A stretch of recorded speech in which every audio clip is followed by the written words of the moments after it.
All right, no background noise. Great. Thank you very much, Francine. And we don't have a lot of people on because I didn't post this. I wasn't sure if I was going to be able to do the live Q&A tonight.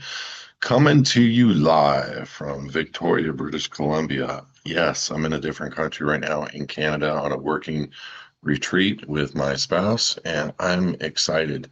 This is predominantly a white, retired, beautiful neighborhood country, if you will. It's an island, about 3 hour ferry ride from Washington, Seattle, Washington. And I am in a blue sky, which is absolutely not normal. It's getting normal for this time of year for this area, but amazing, beautiful water, beautiful sky, 62 to 70 degrees, perfect weather. You got to wear a light chill jacket. Couple of differences I noticed is there's the food quality is not as good. We got a bunch of food coming, being delivered. We're in a timeshare kind of a thing, so we want to be able to take care of our own food, our own stuff, instead of eating out all the time. So I'm a little bit excited right now. We're going to be looking at the neighborhood now. I'm going to tell you some conspiracy stuff, but it's not conspiracy because I'm just going to tell you facts. I'm going to do a video on this. There's a lot of stuff in the neighborhood as a discussion point about um, a mud flood, um, a different story about America than we originally had been told, meaning we founded a lot of these buildings that were already here. And these buildings are much, much older and they come from a different empire before us. Those are kind of the stories. Like San Francisco was already here, like the major buildings, the Capitol buildings, they were already here. Same with Idaho, same with, Chicago, Florida, Washington, D.C. All these buildings were already here and we founded them and we had to dig them out. Now, I've seen pictures of the Capitol building and the White House where there's another 20 feet underneath. Like it was covered up and or built, covered by mud and or some kind of thing. And that's the story. I don't know whether what's the truth or not, but I can tell you there's a lot of truth to it because whatever it may be, it looks like the buildings a long time ago all of a sudden started 20 feet under the ground, and it's not a basement because they have windows, and so it doesn't make sense. You don't put a window in a basement. I guess some you do, but it'd be across the top kind of a thing, so you can see up on the street, and you build like a little archway in, so you get some fresh light into the basement. I have seen some of those, but here's the conspiracy. I'm in Victoria, British Columbia. I'm in and looking at this Capitol building. It's got green copper all over it. So it's kind of got the musty look to it. It's been, doing that natural oxidation look, and it's beautiful. But it looks like it's could be 150 years old. And then you go into some of the buildings around here and you look at the pictures of old time 1898, 1884. Like there is this bank, and I took this whole video on this. This bank is established in 1884. This bank is huge, huge, and it's got, they even show the pictures, and I've got it all captured on video. This bank's got pictures showing 20 tellers and like lined up all the way down and ready for business kind of a thing. And you have a picture right next to it, and it's got the picture of all of Victoria, and it looks like it's got 100,000 people. It's got all these huge buildings, 20 foot tall buildings back in the day, like early, like beginning 1900s, big buildings. And I'm thinking to myself, okay. And I Google how many people were in Victoria, British Columbia in 1884. 13,000. So I'm trying to find out from my Google is responding on my phone. Turn my Google off. Anyway, you can't do it. So I start thinking to myself, ask the same thing of Google again regarding 1901, 1913, and it's going up very slowly, like 18,000, 22,000, 28,000. But you're looking at a town of 130,000, 40,000, quarter million. Like it's a big town back in the day. And all you got to do is look at the pictures and look at the backgrounds and look at all the homes on the mountains. And you can literally see something that is very conspiratorial. Like, why is Google at a minimum showing 13,000 people in 1884 for Victoria, British Columbia, when clearly the bank is geared up for 100,000 people? You know what I mean? Like 13,000 people, you would think maybe the majority of them worked with their hands. Like these buildings that were around here, the Capitol building that is massive, that was built in the late 1800s. Looks like it would have taken a couple thousand minimum people. Like everybody in the town was working on this building. Doesn't make sense. Doesn't make sense at all. I don't understand it. And I think that somebody needs to explain it to me just to help me out. Um, yeah, we're not showing the pic right now. But everybody can hear me okay. Everything's good. How's the stream? Are we live? Make sure we're live on YouTube. Okay, yeah, we're live on YouTube. All right, so I'm going to do my best tonight to get through the Q&A, and I'm going to ask people, just make sure you post your questions directly into the question and answer forum here on the Q&A. I'm going to be here uh, for however long it takes. I don't have access to my questions. My Outlook crashed, and the only way to bring up my Outlook again is to restart the computer. I can't restart the computer in the middle of a live stream. So if you've sent in questions through the queue with Alex or our back office team, repost those questions here, please. Go to your ticket that you're having an issue with, maybe getting an understanding or getting an answer. Bring it over here right now. Post it to the Q&A, please, and we'll get it addressed. So I'm gonna be here for the next couple days. I'm excited about it. I'm gonna be touring one of the most breathtaking gardens.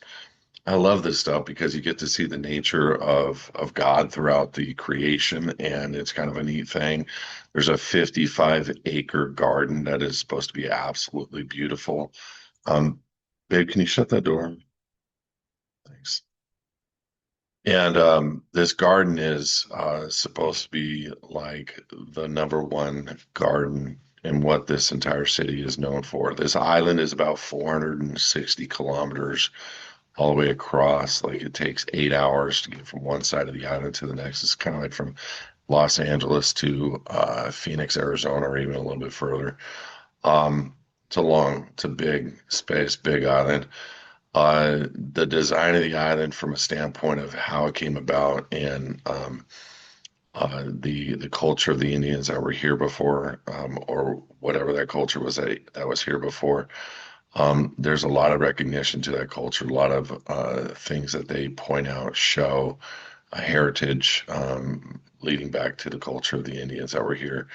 Um, and it's just a beautiful country. I can't believe how pretty this country is.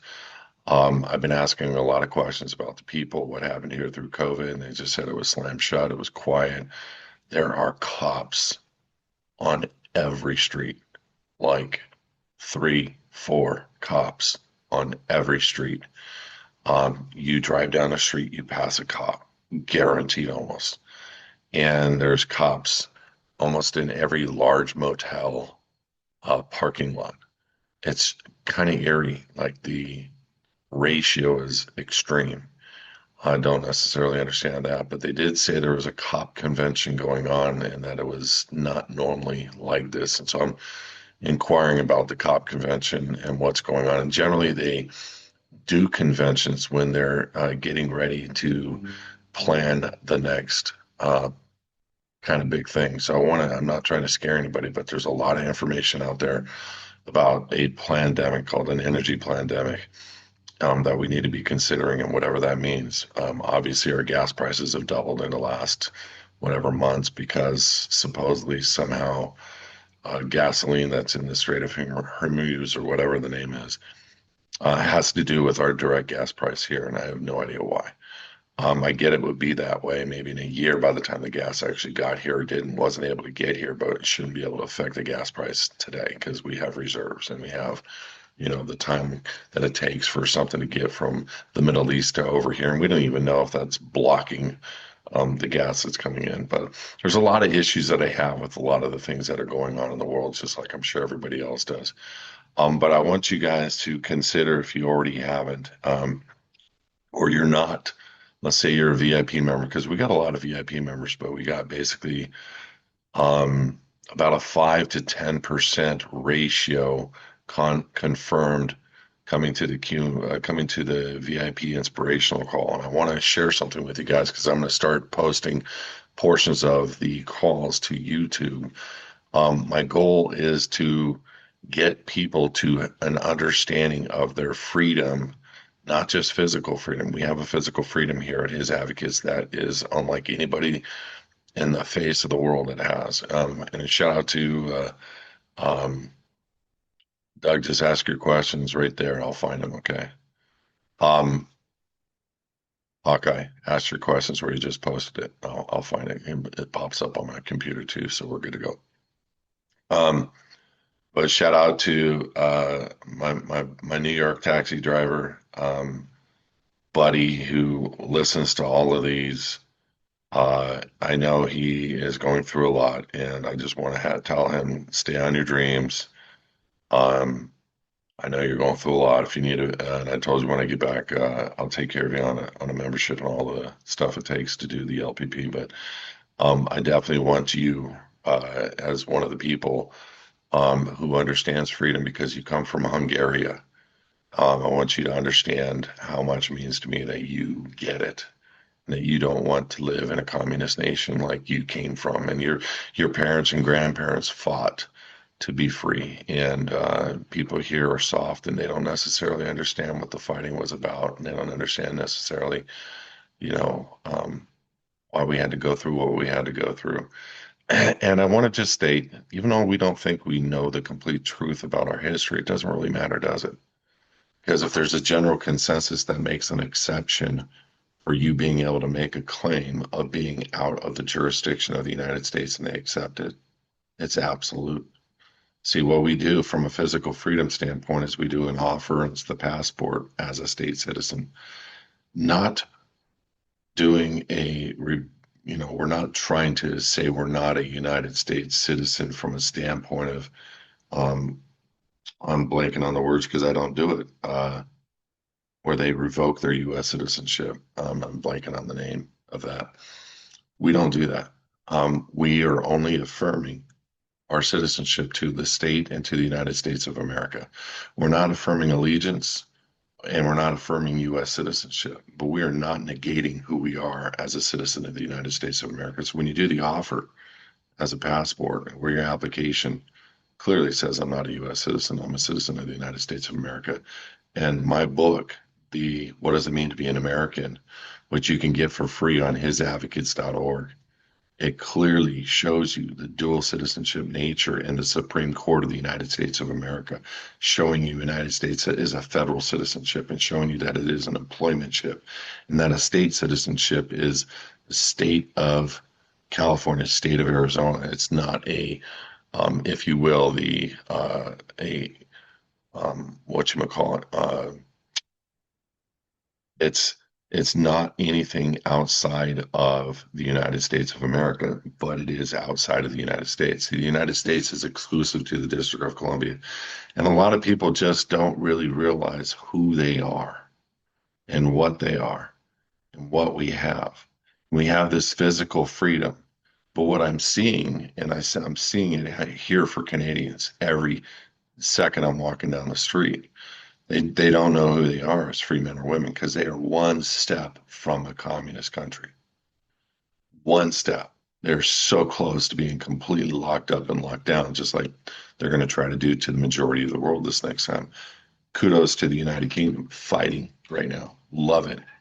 They're the aspect that the people that are oppressing them, the officers that are oppressing the people with unrighteous laws and unfounded laws, just mandates. They're not even laws. That's what they do. They just make these mandates, and that's what they did in California and then in every state. There was nothing that was passed that was an order that they could do. They could only do a mandate, and that is a choice by definition. It is not something that you have to do because the law does not require it. And I told even my spouse, I said, when all these mandates come down, you watch, the people that fight them are going to win all the way across the board. And they did. Okay. They lost from a standpoint, many people lost businesses, but that's because they shut down. The people that stayed open and fought and did not pay the fines and did not pay the fines stayed open and won big. As a matter of fact, many people won money.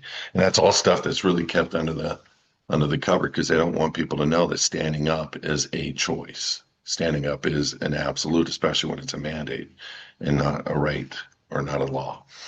But I'm saying this because going back to the VIP membership and going back to what we are doing for the VIP members is I am dealing with expressly coming after what does it mean to be an American. We've done it formally from the law standpoint, and we're doing it formally from the legal and lawful standpoint as jurisdiction and with our paperwork. But what I'm seeing lacking in this nation, and I'm hoping this catches fire, is what our God gave us in sovereignty over the world. In Genesis 1:6, people don't understand it. People don't understand Romans 13. People don't understand 2 Peter 2:13. People do not understand who they are when it comes to taxes, when it comes to government, when it comes to any of this stuff. And so I am exclusively going after the VIP members who are supporting his advocates. And I am going to be doing a guarantee that it's going to be bring you a satisfaction, a change in your life. And I'm going to encourage you to go and sign up and be a VIP member. Go all the way back to January 2nd and start listening forward. What does it mean to be emotionally free? What does it mean to be physically free? We all get it. But the fears that come with that. What does it mean to be free of fear? How do you do that? The mechanical steps of what you have to do to be free of fear, what you have to do to be free in your emotional, physical, spiritual state. Then and only then can you have the kingship of being a true child of God being passed through from the heavenly to you, which is what we're required to be. It's not, that is an absolute. That's what God's words expressed for us. This is what he wants for us. And I do understand that people will take a different definition for things out of the word of God for themselves, but I'm very good at explaining to people why they think what they think and why it may be wrong, because I can take the same scripture that somebody reads and I can flip it over to the true intent of what the law for mankind has for man here in this nation and why we are the government and why we don't serve them, they serve us. It's those things that are very important for us to grab onto and get and wrap our minds around as to who we are in this nation. And if we can get enough people, and it doesn't take the whole nation, it might be a small clique of a small group. If we can get enough people wrapped around who they are and how to take those steps, people that have no issue with being a leader, people that have no issue with making change in the world. God only needs one. He only needs one. Go and look at the word. Look at what he did continually through one man. Period. I'm just saying. Not to discount women. Women are super important. But I have seen low digits from a standpoint of a single man make massive change in the world. And it is my heart and my goal to be able to teach that to people so that people understand who they are. But if you only have the jurisdiction and you live in fear, well, what if? Well, what if? Well, what if? Well, what if? What if you never grow up to be a man? What if? Those are real challenges. Those are real things. And you got to deal with the past. You got to deal with what you've been through and you got to accept who you are. And you got to accept what God has for you. And there's a big thing there that we're doing with the VIP members. And I think we're making massive headway. And I really just want you to be a part of that. Go and join our VIP membership on hisadvocates.org. If you're not satisfied, I'll give you your money back, period. Straight up. Go and join. Tell your family and friends about it. Go listen to a few of them of our recent VIP videos. Just grab onto it. Understand what we're trying to do with the people. And then when you get it, go back to the beginning because there's a succession of training that everybody needs to have. And I think it's super, super important that we all get our minds wrapped around what we are doing here in this nation, truly, and how we will be free. We've already won the battle. Question is, do you believe it? Or do you believe the narrative of every news station, of every social media account, of everything? See, things can happen in this world. Things can change in this world, but it doesn't need to affect the way that you feel or live your life. And that is a major thing that we need to accept. There were some hard times about being able to go into stores and make purchases, but I still did it mask free as a man. I still did it over and over. There were times where I was weak and I just wanted to do it and put on a full face mask and get in there. And I had another member rip me a new one, dude. Telling me I'm his leader, and no, do not cowtail. And I needed iron sharpening iron at that moment. It was the one moment in my life where I was just fed up. I felt beaten down. I felt discouraged. I felt like I just had to do it and get in because I wanted my stuff from Costco, And I went through the whole thing with Costco, went through the membership. They're just willing to cancel the membership. It's not a big deal. But you can't get your group buys. There's no other stores that are really like that from the standpoint of what you're able to buy out here on the Pacific coast side. But the bottom line is, guys, look, we're coming to another pandemic, and it's an energy pandemic. And I want to encourage you guys to know who you are. Hey, Maddie, can you shut the door, please? And I want to encourage you guys to know who you are and to know how you can stand for us as a body of people, collectively, individually, whatever. But we've already won this battle, no matter what. And you got to live that. You got to feel that. You got to breathe that. You got to know that. And it takes us planning, and it takes us as community. And if we are self-governed men and women, our community needs to stand. It doesn't mean we need to act violently. It doesn't mean we're domestic terrorists. It doesn't mean any of that. And that's the go-to for terrorists. Do you notice that? That's the go-to for terrorists. You look at the way they're treating other people across the ocean with how they're dealing with young children, how they're dealing with infants, how they're dealing with women, uh, calling them terrorists as they kill them and chop their heads off and mutilate them. Really? They're the terrorists? I don't think so. I think we have a problem in this world where the Bible calls it what's good will be considered evil, and what's evil will be considered good. Scripture in those days. We're in these days, I feel. And it's okay because I know who I am and I don't want to stress about it. I don't want to feel negative about it, but I want to bring everybody to the state of comfort that I know you know that you can have. And I want you to live in a state where there is no fear, and I want you to live in a state where you know who you are, and it's super important. So I'm going to go to the Q&A first and get those questions out.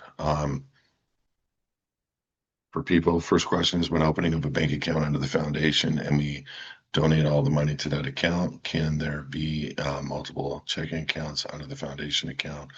Or we can have a checking account outside of the foundation to transfer money into our individual names. Anonymous attendee, I close my personal bank accounts. I don't put money through my personal name ever at all.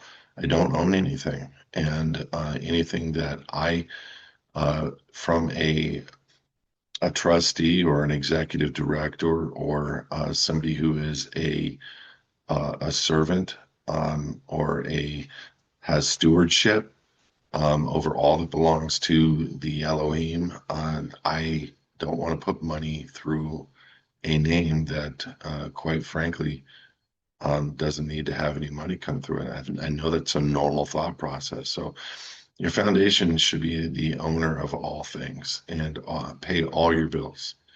And when you need to purchase food or anything or go to dinner, it doesn't matter. The foundation pays. And that's just the contract that you have. And there's nobody that can say anything different. There's no judge other than the King of Kings.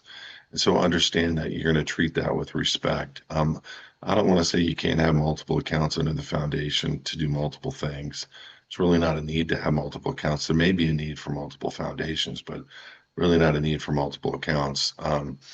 I think every child should have the respect and responsibility of their own foundation. I think they need to understand how to inherit the rights to run the foundation that you've created. So those are all things that you should be considering as well. But money doesn't come from foundation to a corporation, or money doesn't come from a foundation to you as an individual. Money goes into the foundation. You can take a deduction or write off that donation as you would to any other church or humanitarian project or what have you. I don't talk about the tax benefits or the tax strategies on the personal side or on a corporate side. I'm just saying what I know the law says regarding a foundation. And there's no, just because you're running the foundation doesn't mean you don't get the benefit of a tax deduction or a tax write-off because of it. And I'll tell you how to strategically file your tax returns or what forms or fields to fill out, as I haven't filed a tax return in 15 years. And I don't ever intend to again, and I never will, because I don't earn income at all. I have multiple different foundation accounts. I operate all of them appropriately to their individual, respective of what the foundation controls. I'm a good steward. I'm a good executive director, and I honor God in all things. So I hope that helps. Jesus is Lord says, got my passport finally. Yeah, baby. It's not a question, but congratulations. I got rid of all my credit cards and bank accounts in my personal name. Yeah, baby. Should I take my cell phone out of my name?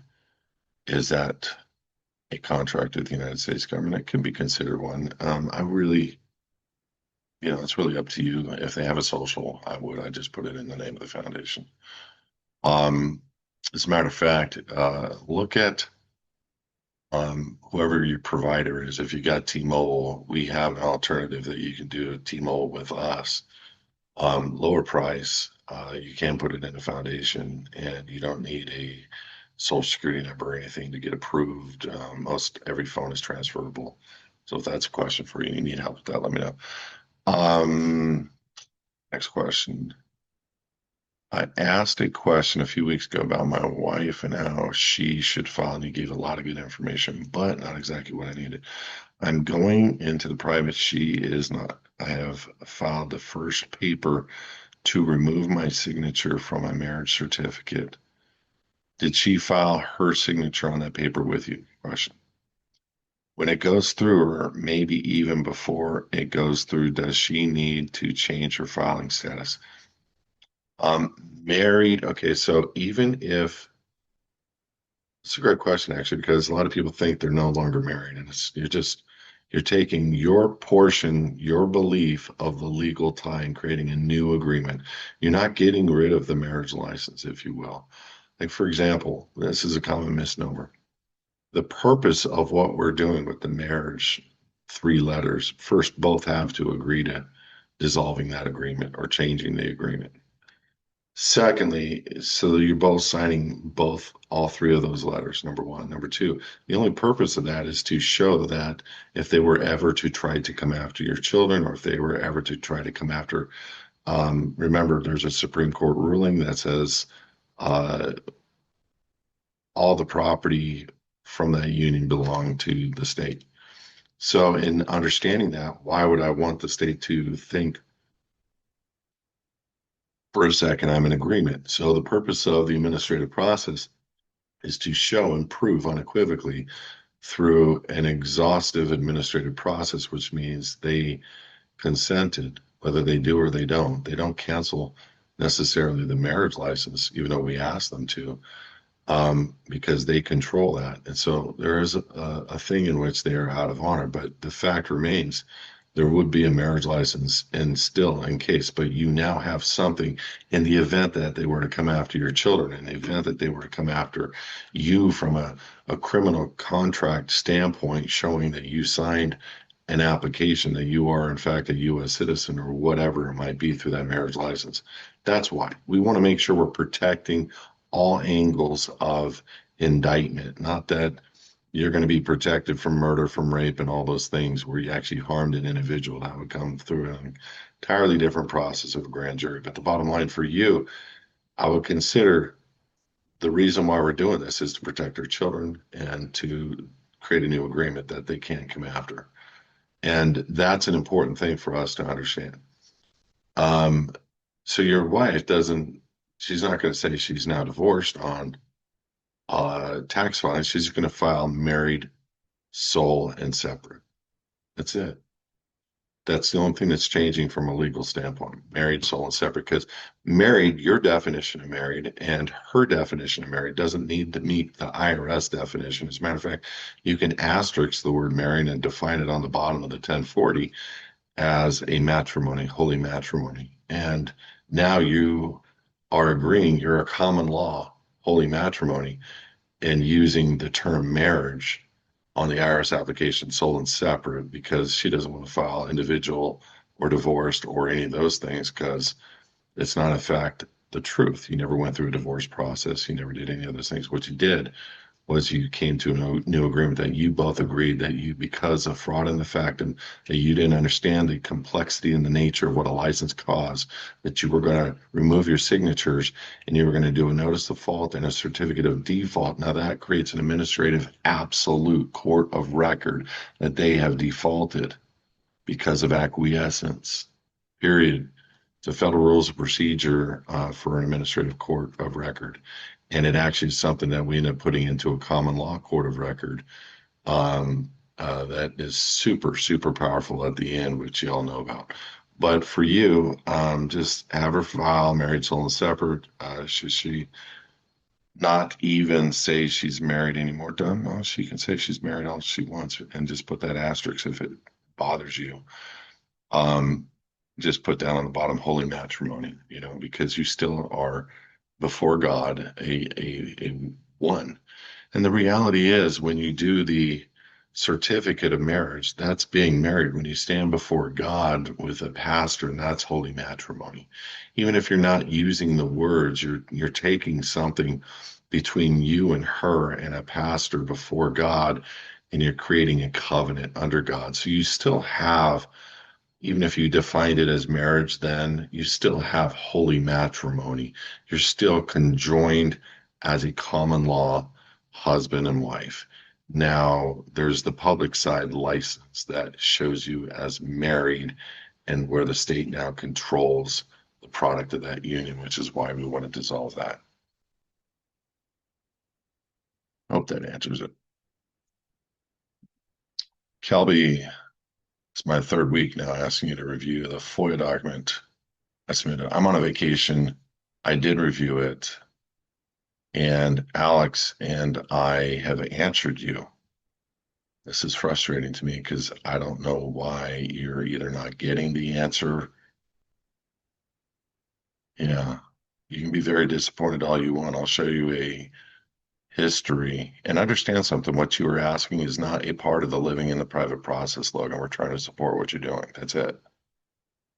So we can answer now or in 2 months from now if we decide to answer it. I'm being respectful when I'm saying this, but if we decide to answer it, it's by the grace of God that you're getting an answer. Because what you're trying to do is pull your property out of the county recorder, and I've never advertised that for anybody. I tell people how to do it, and I support it as much as possible, doing things like this. But you're being very specific with questions, and I have addressed them. And I did have another question for you, which I have not gotten back to yet. And it's because I've been busy, and right now currently I'm in Victoria, British Columbia on vacation addressing you. So just know that whatever we need to do, if you want to do a consultation and talk about it, that's fine. We can do that. But I'm going to tell you right now, just get your property put into the title of what you're trying to do with the deed, and don't worry about the element of pulling it out of the county recorder until you've got your mind wrapped around enough of how to do that and the steps that you exactly want to take. Now, correct me if I'm wrong. Is this the one that's in New York? Let me know. You're wrong. I'm thinking about a different file, but I don't think I am. Next question. My job's legal counsel is refusing to allow me to use a W-8BEN. After researching the United States Code and regulations, the college, my job is not able to grant my request to utilize W-8BEN form in lieu of the W-4 form. She stated if employees fail, just use W-4 exempt, Belinda. I mean, we can put a letter together for you if you want and really challenge that and go after that because the WABN is a non-resident alien and a state of the Union citizen under IRS code would be considered a non-resident alien. So we could do a WABE and enforce the nature of that as a state of the Union citizen with all the Supreme Court rulings if you want to take that approach. And there's some pretty easy ways to get that done. You just note a couple of different cases and then you can you can run it down through AI and just have AI write the letter and run it through us, and we'll just tell you what we can get done or not get done on that. Okay. Um, it's not that big of a deal. I do know that your next step would be if you don't want to fight that, W-4 exempt, and that's all. So, but remember something, Belinda, these are people that are no different than Homeland Security or the FBI who've been trained at one specific area of knowledge. This is why I state an attorney is smart, maybe, in one area of law. This is why doctors are broken down. You have different styles and different types. It's the same thing with this HR department. They've been trained in one way, and you can force the nature and force the WABEN because there's nothing else that fits a state of the Union citizen. What they're trying to do is take people that are free, non-taxpayers, and commit them to taxation. So it's either filing exempt on a W-4 or stay the course and fight the WABEN. There's, I mean, there's some things it's going to be a week before I can even address it, but use AI to the best of your ability. Let it run through. I am going to be meeting Alex tomorrow morning, and I'll try to get that addressed. But just see what you can get done with AI, and just take my book. Go grab a couple of case sites. Those are all still active law today. There's different citizenships. How do you deal with a different citizenship, especially one that says are non-taxpayer state citizens are non-taxpayers? Number one. Number two, the IRS code doesn't have a classification for a state citizen. The only one it does is as a non-resident alien. Now, what is a non-resident alien? It's a whole other definable term that can go 100 different directions, but that's the closest term that I can find for a state citizen under Irish code who's trying to comply with a form. So that's why I always say to people, just you're going to have sometimes you're going to have to force the nature of and or either do a really good job training an individual. They're not going to get into any trouble by forcing a WABEN onto the IRS. They're not. They're not going to be forced to pay taxes on your behalf. They're not. But the bottom line is you can structure this up right, and you just got to fight for it. Nothing's free in life, man. We got to push for this freedom, and we got to push to train these people, and you got to do it in a form and fashion that's respectful. So we'll figure that out. Do we include ARR without prejudice, non-assumptive on our signature when signing the receipts at the bank each time a deposit or withdrawal is made? No. Silent agreement. Okay, Logan, here we go. Your response. I'm sorry. I'm not in New York. Okay.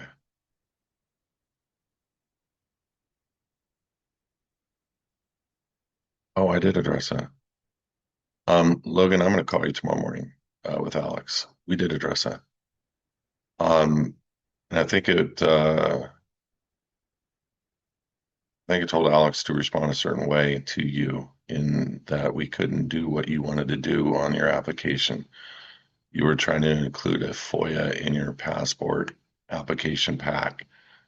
And I did review it. I just got to go back with Alex and figure out what it exactly we said to you or where it was said. But between the hours of 9 and 10 Pacific, look for a phone call and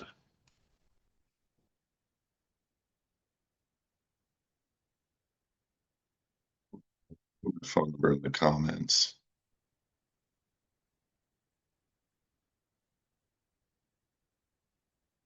Text me at this number between that time. I sent it out to everyone. And we'll find out the response that you need. But my apologies, buddy. I did go over and I meet with Alex once or twice a week and we go over all the tickets. I think there's somewhere in there either he didn't post a response or um, it's there and you missed it. But if you're trying to do something on your own, I always just kind of tell people if it's outside of the box of something that we don't like, I always just say buyer beware, just be careful with what you're trying to get done. Um, if you don't mind, Logan, do you mind having a live conversation and I'll allow you to talk?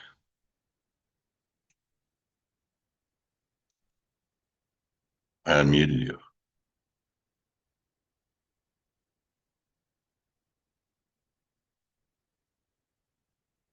You would have to unmute yourself on your end, Logan, and then you can ask your question. I know you're asking me to review a FOIA. I just want to know exactly what you're trying to get accomplished with the FOIA that you're submitting with the passport application. Maybe we can get this knocked out right now. You can unmute on your end. Okay. Text me and text me tomorrow morning between 8 and 9 Pacific, and we'll address you. We're done. We'll slam this. Confirm that you got that. That's it on the questions. Let me go over to YouTube.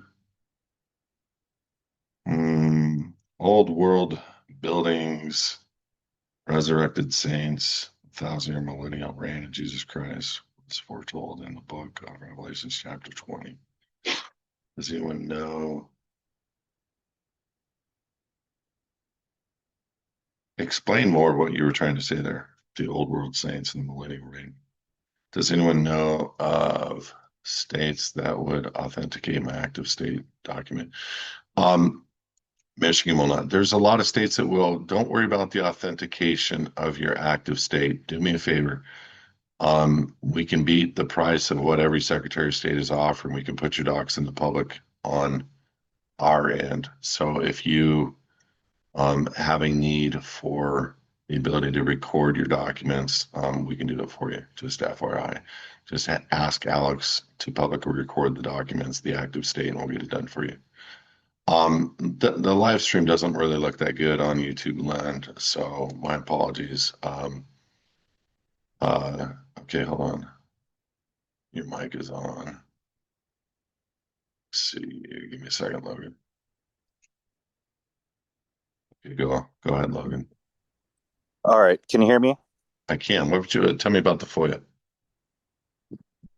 Well, first and foremost, have you reviewed it? I probably spend about 3 or 4 hours a week with Alex reviewing a lot of different things. I review a lot of FOIAs. I review a lot of things for people. So just refresh my memory, please. Is there somewhere I can send it to you real quick? I can't review it live right now for you. I'll do it for you in the morning between 8 and 9. And again, I'll call you just to make sure that we're understanding what you're trying to get done to make it make sense to me. Because if people are changing the scope of what we're trying to do, I don't necessarily disagree. I just want to understand the context. If you can tell me the context of what you're trying to get accomplished, and then tomorrow morning we can review it and then make a quick phone call to you to settle this out in your mind, that'd be fine. Okay, that works. I can explain it right now. Okay. As well. It's not changing the process at all. I like the process. I like what you're doing. I'm trying to add to it, or at least get your opinion. It's totally fine if you don't think it adds anything to the process, but the frustration is just coming from waiting almost a month. It's essentially a DHS FOIA where I'm not sure if you've ever seen one before, but it's essentially, I think it's I-94, where you're requesting proof of citizenship. And so Yeah, I remember now. it's a response from them. Saying, No record. Sorry, go ahead. Were you going It's to a say something? response. It's a response from the Department of Homeland Security saying, "Hey, there's no record of citizenship." Exactly. Yeah, Exactly. yeah, So, in my where I'm coming from is, I think it's powerful. The horses, and I thought it would add, like you always say, that extra layer of Kevlar, if you will. I think it's great. But I want to talk to you about it before I just go off and do something without, talking to yeah. you first. Remember, kind of the just so that you understand. We'll talk about it in the morning too, because we got a little bit of a delay here that doesn't make it easy to talk. You in fact are never ever going to be the U.S. citizen. The U.S. citizen is in fact the birth certificate, and so when you understand that we're operating as kind of like the trustee or the security instrument for the birth certificate. Um, Again, I'll review it with you tomorrow, and I have seen those before. And anything you do from a color of law standpoint is going to be very fruitful. I can't see how that would hurt. But I got to remember, I thought there was some issue with that. And I asked Alex to write you a question. So let me make a determination of what that was. Excuse me. Um, Well, I haven't. Go ahead. no, go ahead. So I have not received a response from Alex at all since upon my request for him to forward you the FOIA, he actually refused to forward it to you, and he told me I have to come on live and ask you directly. So I've done that for the last 2 weeks, still nothing.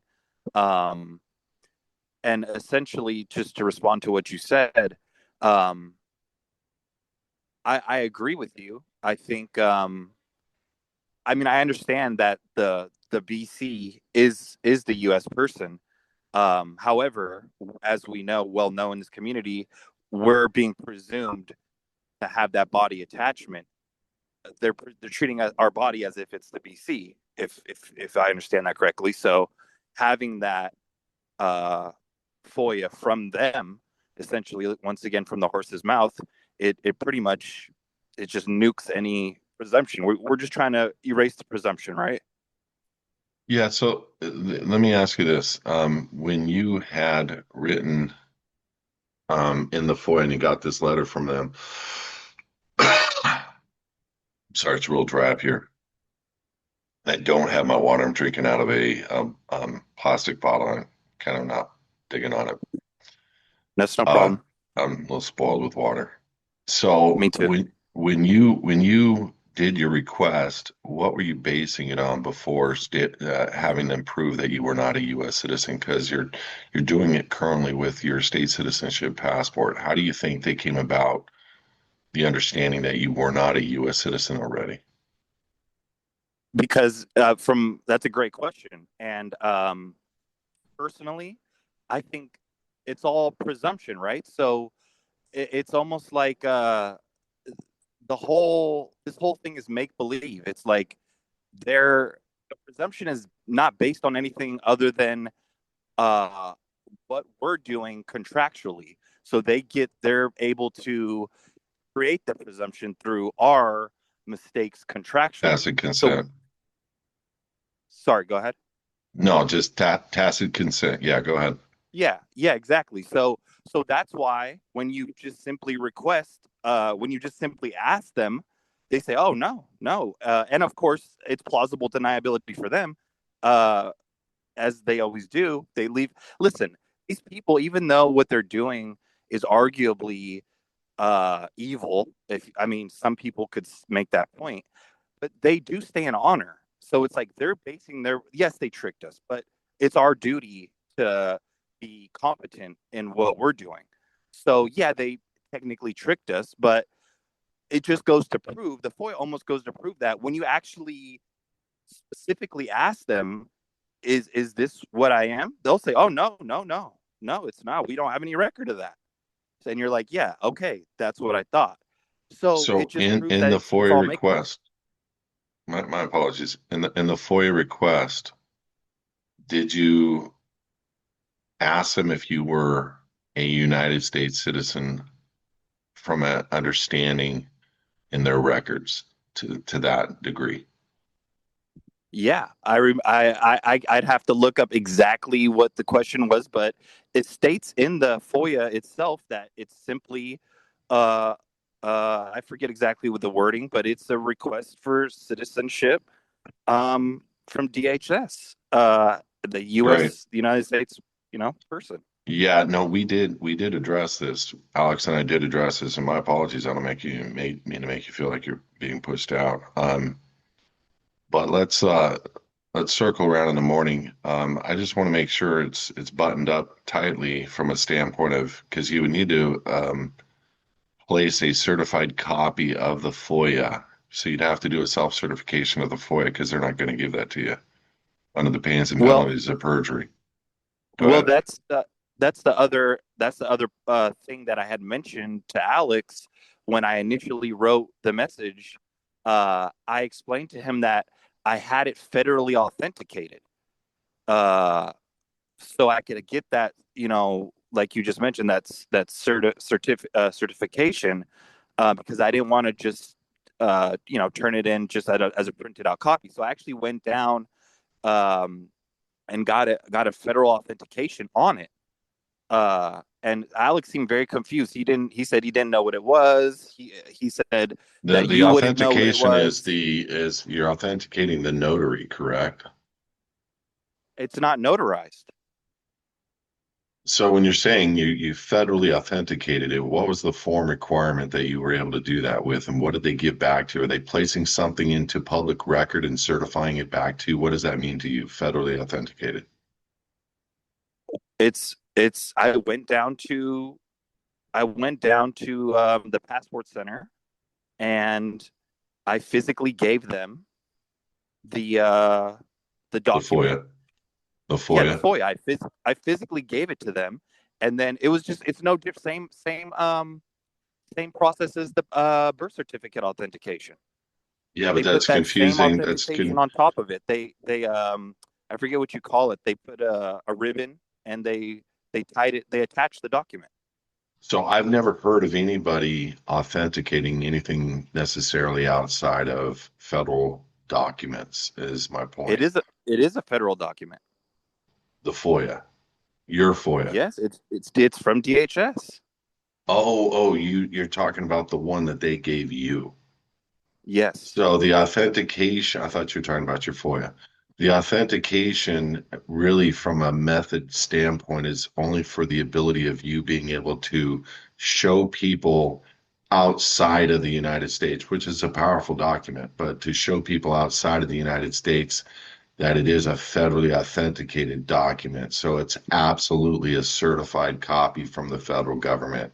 I understand what you're saying now. I thought you were talking about your FOIA, and I was confused. My apologies. Wait. Um, I'm sorry. No, I am. What do you think I'm talking about? The birth certificate? no, no, no. I think you're talking about the Department of Homeland Security's response. Is that correct? Yes, which is response to the FOIA. Correct. I thought Yeah. you were talking about your original FOIA with no response. There was no original FOIA from with no response. I don't know where you're getting that from. When you fill, okay, so some people fill out a FOIA form, which is apparently what you did. Some I did people, not. what did you do to do a I did FOIA? not. It's just simply they responded. I don't know if they consider the FOIA. So it's a I-94 I-94. request for Got citizenship it. verification, Sorry. and that's Got it. what they're calling a FOIA. Got it. Now I understand. So you did an I-94. They responded with a document to which you've now been able to federally certify as authentic. And in that exactly, and on that document, they're calling it a FOIA. They're considering what I did with the I-94 a FOIA, and they're acknowledging that there's no record of me being a U.S. citizen, United States citizen. No records were responsive to that So request. I think it is powerful. And I think what you have is bulletproof from the IRS because The IRS can only lien on individuals, employees of the United States, and corporations. It cannot lien on non-employees, meaning there is millions of U.S. citizens that have liens on them, and they're not have ever been a United States employee, and they are United States citizen. But under the IRS code, you need to be an employee of the United States. So I think just to top it off, the in our living in the private program where you do the proof of non-employment, you've covered both elements of the citizenship with the Department of Homeland Security, and you've also covered it with the United States, proving you're non-employee, which means you're not operating in the role of employmentship over the BC, and you're not operating in the role of a U.S. citizenship personally. I think it's probably going to be an excellent opportunity for you to put in as at a minimum an exhibit. I don't know if it's going to do anything for you to speed the passport process up, but it'll give you something that you can also have certified from the Department of State later, showing it on as an exhibit. I don't think that's going to be a problem at all. So when you say label it as an exhibit, are you saying that when I put it in with the passport application along with your explanatory statement, and you need me to Yeah, put like another cover? Go ahead. the explanatory statement has a list of exhibits on it added in Uh-huh. there. So you want me to add it to there? Yeah. Okay. Yeah, I did see that. I saw that it has I saw that it has a list of when we're doing the request for certified copy. It has a list of the stuff that we're submitting. Yeah, 100%. Okay, 100%. so okay, well, okay, all right, well, yeah, that's so. I'm glad that you agree that I Well, think as it's you can a see, it would have taken a conversation anyways to figure this one out. well, yeah, I Yeah. know. That's why I asked Alex to pass it along to you, and Yeah. My apologies, buddy. I don't mean to make you feel like you're pushed out. You're not. well, okay, well, I'd still like to talk to you tomorrow. Okay. We'll talk in the morning. Text me a number, okay? Repeat the instructions one more time that you need me to follow. There's a number in the comments that I posted. Just text me that number, whatever number you want to call it, and in the morning and we'll get it done. And what are the hours? 8 and 9 Pacific. Between 8 a.m. and 9 a.m. Pacific. Yeah. Where are Okay. you? All right. What coast are you? I'm in DC. Okay, so about 12 to 1 your time. Or no, Yeah. no, 11 to 12 your No, time. no, 11 to 12. Yeah. No, wait. Yeah, 11 to 12. So just text that number with the number and just put your name on it and we'll give you a call at that number. All right. Appreciate it. You got it, Logan. Have a good one. All right, you too. Bye bye.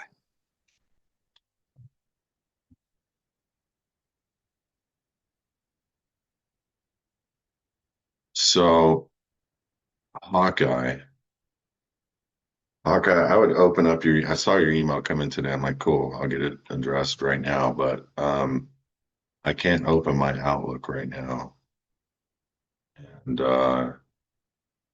you can copy your email and post them into your text to me and I can address them right now. Or I can call you in the morning between 8 and 9 as well. If that's cool, let me know.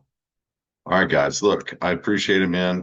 Blessings. Thank you so much for coming on and joining. I think we're going to be um, able to do the VIP on Thursday between 9 and 10 a.m.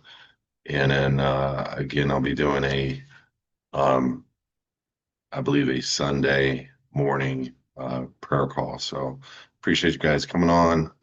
It's been an awesome opportunity to get some time in and talk. I know that signal's not coming through on YouTube that well, but it is what it is. God bless.